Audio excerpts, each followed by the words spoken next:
This week at work, I worked with a business owner who's struggling to engage his team in a more useful way. And what I mean by that is he has growth intended, and he has defined the growth in terms of financial numbers. So, for example, I want to grow from revenue X to revenue Y.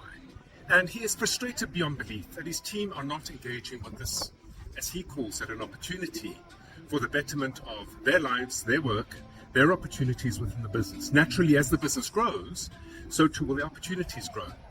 And what we did was really interesting.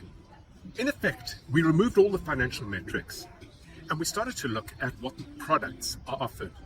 In this particular case, by defining the product that gets sold, that generates the revenue, and by relating the product to the customer base and defining clearly what problem the product solves for those customers, for the betterment of those customers' existence. In other words, the purpose behind the business, it started to resolve and yield a lot of the complications that he had experienced.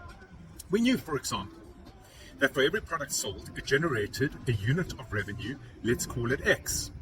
The company itself is doing 1,000X in revenue today.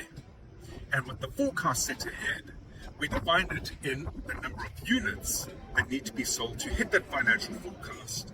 But we defined it not in terms of financial metrics, but rather in terms of units sold. In this instance, it was 5 times X instead of the 1X that they're currently doing today. It meant immediately that in understanding the future lies in selling more product, which will affect the lives of customers more positively, having a broader impact beyond just the function of business itself, it gave access to the broader team around what they need to focus on, where they need to focus, and how, as a collective whole, they were able to achieve it.